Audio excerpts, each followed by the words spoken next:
Greece का महान योद्धा ओडिसी अपने साथियों के साथ मिलकर ट्रॉय राज पर विजय प्राप्त कर लेता है। इसके बाद वह वापस अपने घर इटाका के लिए चल पड़ता है। इस यात्रा के दौरान उसे किन भयंकर चुनौतियों का सामना करना पड़ता है, यही इस नॉवल में बताया गया है। होमर प्राचीन यूनानी महान लेखक हैं। उनके द्वारा लिखी गई इलियड और ओडिसी दो महाकाव्य कविताएं जो प्राचीन यूनानी साहित्य की मूलभूत रचनाएं हैं। उन्हें अब तक के सबसे महान और सबसे प्रभावशाली लेखकों में से एक माना जाता है। इलियड के अपने अनुवाद की प्रस्तावना में अलेक्जेंडर पोप ने स्वीकार किया कि होमर को हमेशा महानतम कवि माना गया है। इस एपिक पोएम के 24 चैप्टर हैं, तो बताएंगे आपको किताब की पूरी story. Well, I'm Oshi Sahu and you're watching BookBuzz. If you have not subscribed our channel, please do subscribe and don't forget to press the bell icon.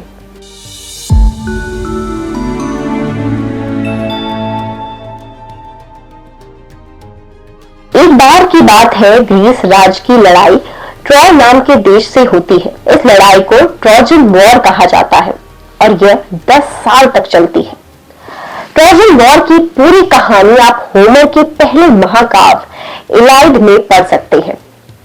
जब लड़ाई खत्म होती है तो ग्रीस की जीत होती है, जिसका नेतृत्व वहां की महान योद्धा उलिसेस ने किया था।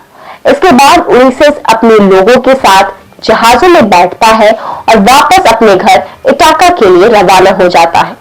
लेकिन इसमें उसे 10 साल लग जाते हैं और ये सारी कहानी उसकी इस मुश्किल यात्रा के बारे में है।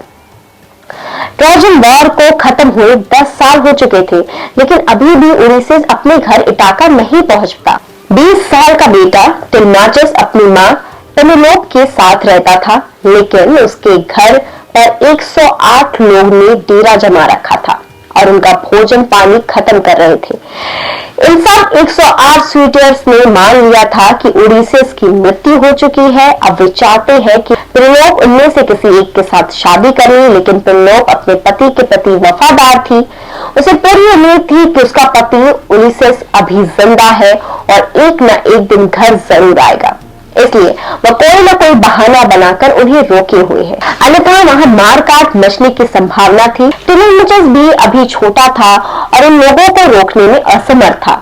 एक दिन उलिसेस की आराध्य देवी एथना देवताओं के राजा ज़्यूस के पास जाती है और कहती है, उलिसेस के घर लौटने में मदद करें। इतने सालों से समुद्रों के देवता पोसेडन इसे घर नहीं लौटने दे रहे, लेकिन अब वे कहीं चला गया था, इसलिए इस मौके का फायदा उठाकर उलिसेस की मदद करे।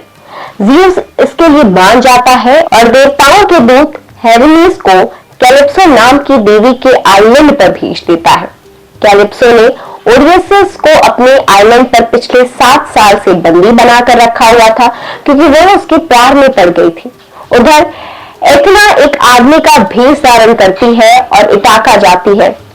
यह टेलेमाचस को समझाती है कि कल इन सब स्यूटर्स के साथ मीटिंग करे और उन्हें अपने अपने घर लौटने के लिए कहे। उसके बाद पाइलस और स्पार्टा आइलैंड पर जाए और अपने पिता के दोस्तों से ओडियसिस बारे में पता लगाए। टेलेमाचस अगले दिन सब स्यूटर्स के साथ असेंबली बुलाता है और वही कहता है जो एटीना ने बताया था, लेकिन एंटियस नाम का एक दुष्ट स्यूटर कहता है कि सारा कसूर पेनेलोप का है। वह सब लोगों को गुमराह कर रही है। अगर वो जल्दी से उनमें से किसी से शादी कर ले तो सब लोग अपने आप ही वहां से चले जाएंगे। इस तरह से स्वीटर्स वहां से नहीं हिलते और टेलेमाचस का प्रयास असफल रहता है। इसके बाद टेलेमाचस चुपचाप स्पार्टा आइलैंड के लिए निकल जाता है। वहां वह हेलन और मेनिलस से मिलता है, लेकिन उनसे उसे पिता के बारे में कोई जानकारी नहीं मिलती। लेकिन जब वो पाइलस आइलैंड पर पहुंचता है तो उसे पता चलता है कि ओडिसेस को कैलिप्सो नाम की देवी ने बंदी बनाकर रखा था। उधर जब 108 स्वीटर्स को पता चलता है कि टेलेमाचस चुपचाप वहां से निकल गया, तो वे वापसी पर उसके कत्ल की योजना बनाते हैं। ओडिसेस पिछले 7 साल से ओगिगिया आइलैंड पर कैलिप्सो का बंदी था। वह उससे प्यार में पड़ चुकी थी और उससे शादी के बदले वह उसे अमर बना देने का भी प्रलोभन दे रही थी। लेकिन इस सब के बावजूद भी ओडिसेस सिर्फ अपने घर जाना चाहता था, क्योंकि वह सिर्फ अपनी पत्नी पेनिलोप से प्यार करता था। एक दिन हर्मेस ज़ियस का संदेश लेकर कैलिप्सो के पास आता है और उसे कहता है कि ज़ियस ने आदेश दिया है कि ओडिसेस को अब घर जाने दे। कैलिप्सो दुखी मन से इसके लिए तैयार हो जाती है। ओडिसेस को जहाज और भोजन पानी दिया जाता है। इसके बाद वो अपने घर इटाका के लिए निकल पड़ता है, लेकिन तभी पोसिडियन को पता चलता है कि ओडिसेस अपने घर जा रहा था। वह गुस्से से भर जाता है और फिर से तूफान लाकर उस पर हमला कर देता है। इससे उसका जहाज टूट जाता है, लेकिन वो अटेना की मदद से फ्रांसिस आइलैंड तक पहुंच जाता है। उस आइलैंड का राजा एल्सिनियस था। वे लोग काफी दयालु थे। वे कहते हैं कि ओडिसेस के घर पहुंचने में मदद करेंगे, साथ ही उससे आग्रह करते हैं कि अपनी कहानी सुनाए। आखिर ट्रॉय से वापस आते वक्त उसके साथ ऐसा क्या हुआ था और पोसिडियन उससे इतना नाराज क्यों है। इसके बाद ओडिसेस अपनी वापसी की कहानी सुनाने लगते हैं तो तमाम मुश्किलों से भरी हुई थी। ट्रॉय पर जीत हासिल करने के बाद ओडिसेस अपने साथियों के साथ 12 जहाजों में सवार होकर वापस आ रहा था, लेकिन एक तूफान आता है जिससे वे लोग भटककर लोटस एटेंस लोगों के आइलैंड पर आ जाते हैं। उस आइलैंड के लोगों ने खाने के लिए लोटस आदि देते हैं। इससे सब लोगों की मेमोरी चली जाती है और वे अपने एम्बिशंस भूल जाते हैं, लेकिन ओडिसेस ने लोटस नहीं खाए, इसलिए उसकी मेमोरी ठीक रहती है। वह एक एक करके सब साथियों को दोबारा शिप पर ले आता है। कुछ दिन के बाद उनकी मेमोरी वापस आती है। एक दिन ओडिसेस और उसके साथी साइक्लोप्स लोगों के आइलैंड पर जाते हैं। साइक्लोप्स एक आंख वाले दैत्य थे जो लोगों का मांस खाते थे। एक पॉलीफेमस नाम का एक साइक्लोन उन सबको एक गुफा में बंद कर देता है। उससे बचने के लिए ओडिसेस चालाकी से उसे अफीम पिला देता है और फिर उसकी आंखें फोड़ देता है, जिससे वो अंधा हो जाता है। इसके बाद वे सब लोग वहां से भाग जाते हैं, लेकिन पॉलीफेमस साइक्लोप समुद्रों के ईश्वर पोसिडियन का बेटा था। पॉलीफेमस पिता को अपनी आप बीती सुनाता है और उससे कहता है कि ओडिसेस से उसका बदला ले और 10 साल तक वह उसे अपने घर ना जा पाने दे। पोसिडियन अपने बेटे को वचन देता है कि वो ओडिसेस को जरूर दंडित करेगा। रास्ते में ओडिसेस विंड गॉड एलियस के आइलैंड पर जाता है और उससे कहता है कि उनकी सुरक्षित घर पहुंचने में उनकी मदद करिए। एलियस सभी खतरनाक हवाओं को एक लेदर बैग में बंद कर देता है। फिर उस बैग को ओडिसेस को देते हुए कहता है कि इस बैग को घर पहुंचने के बाद ही खोलिए, उन हवाओं को आजाद कर दे। इसके बाद ओडिसेस फिर से घर के लिए चल पड़ता है। वे लोग इटाका पहुंचने ही वाले होते हैं कि उस रात जब ओडिसेस सो जाता है तो उसके किसी साथी सोचता है कि इस लेदर बैग में शायद सोना होगा। वे इस बैग को खोल देते हैं। इससे बुरी हवाएं समय से पहले ही आजाद हो जाती है। फिर वे भयंकर तूफान उठा देती है। ओडिसेस और बाकी लोग फिर से एलियस के पास पहुंच जाते हैं। अब एलियस को पोसिडियन के गुस्से का पता चल चुका था। वह उसे नाराज नहीं करना चाहता था और इसके बाद ओडिसेस की मदद करने की से वो इनकार कर देता है। इसके बाद ओडिसेस अपने साथियों के साथ फिर से घर के लिए चल पड़ता है, लेकिन रास्ते में लेस्टेरिगनियस नाम के दैत्य उन पर हमला कर देते हैं। वे सब जहाजों को डुबा देते हैं। सिर्फ ओडिसेस का जहाज उनके हमले से बच निकलता है। फिर वे एक जादूगरनी सर्सी के आइलैंड पर पहुंच जाते हैं। वहां सर्सी ओडिसेस के सभी साथियों को सुअर बना देती है, लेकिन हर्मेस ने ओडिसेस को एक हर्ब दी थी, जिससे वहां सर्सी के जादू से वो बच जाता है और उसके प्यार का झूठा नाटक करता है। फिर वो अपने साथियों को फिर से आदमी बना देता है। वह 1 साल तक सर्सी के साथ रहता है और 1 साल बाद सर्सी से आग्रह करता है कि उसे घर जाने दे। सर्सी उसके पत्नी के प्रति वफादारी से बहुत अधिक प्रभावित होती है। उसके बाद मदद करने के लिए तैयार हो जाती है। वह उसे लैंड ऑफ डेथ जाने का रास्ता बताती है और कहती है कि वहां जाकर तारसेस नाम के प्रॉफिट से मिले, वही उसे आगे का रास्ता बता सकता है। ये सुनकर ओडिसेस अपने बचे हुए साथियों के साथ हेड्स के लिए निकल पड़ता है। लैंड ऑफ डेथ पहुंचकर वह उन्हें कुछ बलिदान देता है। वहां उसे ट्रॉय युद्ध के मारे गए योद्धाओं की आत्मा दिखती है। वह अपनी मां की आत्मा से भी बात करता है। फिर वह प्रॉफिट टेरेसियस को बुलाता है और उसे आगे का रास्ता पूछता है। टेरेसियस कहता है कि उसे सन गॉड हेलियस के आइलैंड थ्रीनेसिया पर जाना होगा, लेकिन वहां पर पवित्र एनिमल्स का शिकार ना करे, वरना उसका जहाज डूब जाएगा।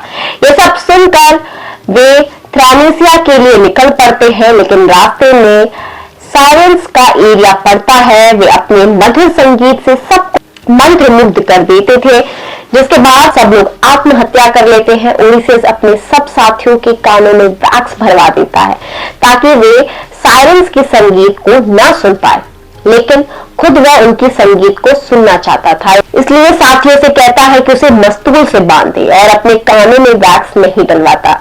इस तरह वे साइरेंस के एरिया में सुरक्षित निकल जाते हैं, लेकिन इसके बाद एक 6 सिरों वाला दैत्य उन पर हमला कर देता है। वह दैत्य 6 लोगों को खा जाता है। ओडिसेस अपने भालों से उस दैत्य को मार देता है। फिर वे लोग ट्रीनेशिया आइलैंड पर पहुंचते हैं। ट्रीनेशिया में पहुंचकर ओडिसेस साथियों से कहता है कि वहां सिर्फ फल फूल ही खाएं और वहां के एनिमल्स का शिकार न करें। लेकिन एक दिन ओडिसेस पूजा करने जाता है, पीछे से उसके साथी कुछ एनिमल्स को मार कर खाने लगते हैं। सन गॉड बेहद नाराज हो जाते हैं। वह देवताओं के राजा ज़ूस से शिकायत करते हैं और कहते हैं कि उन सबको उचित दंड दे। जब ओडिसेस और साथी जहाज से आगे बढ़ने लगते हैं तो ज़ूस उनके जहाज के टुकड़े टुकड़े कर देता है। इसे ओडिसेस के साथ सभी साथी डूब जाते हैं, लेकिन वह तैर कर ओगिगिया आइलैंड पर पहुंचते हैं, जहां कैलिप्सो उसे अपना बंदी बना लेती है और 7 साल तक वहीं रखती है। कैलिप्सो ने जब ओडिसेस को छोड़ा था तो पोसीडन ने फिर से हमला करके उसके जहाज को डुबो दिया और वह बहकर कैलिप्सो के आइलैंड पर फिर से पहुंच गया और इस वक्त वह उन्हीं को अपनी कहानी सुना रहा था। ओडिसियस की कहानी सुनने के बाद सारे फैसियंस बहुत प्रभावित होते हैं। फिर वे ओडिसियस को बहुत सा सोना देते हैं और रात को जब वह सोया होता है तो चुपचाप उसे इटाका के किनारे छोड़ जाते हैं। जब उसकी आंखें खुलती हैं तो वह सोचता है कि कहीं और तो नहीं आ गया, लेकिन एटीना उसे बताती है कि वह सच में अपने घर आ गया है। फिर वह उसके सोने को छुपा देती है और उसे एक भिखारी जैसा बना देती है। उधर टेलेमिचस भी स्पार्टा से घर लौट रहा था। सूटर उस पर हमला करने वाले थे, लेकिन एथीना ने उसे सुरक्षित दूसरी तरफ ले आती है। फिर वह उसे अपने पिता ओडिसेस के पास ले जाती है। दोनों बाप बेटा एक दूसरे को देखकर बेहद खुश हो जाते हैं। इसके बाद ओडिसेस बेटे से कहता है कि अब सभी 108 सूटर्स को खत्म करना होगा। पहले वह टेलेमिचस को घर भेज देता है, उसके बाद खुद अपने महल में आता है। वहां सारे सूटर्स उसका मजाक उड़ाते हैं। एक मेड ओडिसेस के पैर के पुराने निशान से समझ जाती है कि वह ओडिसेस है, लेकिन वह उसे चुप रहने के लिए कहता है। अगले दिन एटीना पेनेलोप के पास जाती है और उसे कहती है कि सारे सूटर्स को मुकाबला रखे। पेनेलोप सभी सूटर्स को इकट्ठा करती है और कहती है कि जो भी ओडिसेस की तरह उसके धनुष पर प्रत्यंचा चढ़ाकर 7 कुल्हाड़ियों के बीचों बीच निशाने लगा देता है, वह उसी से शादी करेगी। एक एक करके सारे सूटर्स कोशिश करते हैं, लेकिन कोई भी धनुष पर प्रत्यंचा नहीं चढ़ा पाता। अंत में ओडिसेस, जो अभी भी भिखारी के वेश में था, धनुष पर प्रत्यंचा चढ़ाता है और आसानी से निशाना भी साध लेता है। यह देखकर सब हैरान हो जाते हैं। तभी ओडिसेस अपने भिखारी का भेष उतार कर फेंक देता है। सब देखते हैं कि वह कोई और नहीं, खुद ओडिसेस था। ओडिसेस एक ही तीर से एंटिनस को मार देता है। इसके बाद एक एक करके बाकी सूटर्स को भी मारने लगता है। जब तीर खत्म हो जाती है तो वह तलवार और भाले से भी सूटर्स को मारता है। उन सबको मारकर ओडिसेस पेनेलोप से मिलता है। वर्षों बाद एक दूसरे से मिलकर उनकी खुशी का कोई ठिकाना नहीं रहता। इसके बाद ओडिसेस सारे राज्य के सामने आता है। अपने राजा को देखकर सब लोग खुश हो जाते हैं। बीच सूटर्स की फैमिली के लोग विद्रोह करने की कोशिश करते हैं, लेकिन ओडिसेस का पिता लैरेटस अपने पुराने दुश्मन एंटिनस के पिता को मार देता है। फिर एटीना की मदद से वहां शांति स्थापित हो जाती है। इस तरह ओडिसेस का मुश्किल वक्त खत्म हो जाता है और वह खुशी खुशी अपने परिवार के साथ रहने लगता है। उम्मीद करते हैं आपको हमारा ये वीडियो पसंद आया होगा। ऐसी ही वीडियो को देखने के लिए हमारे चैनल को सब्सक्राइब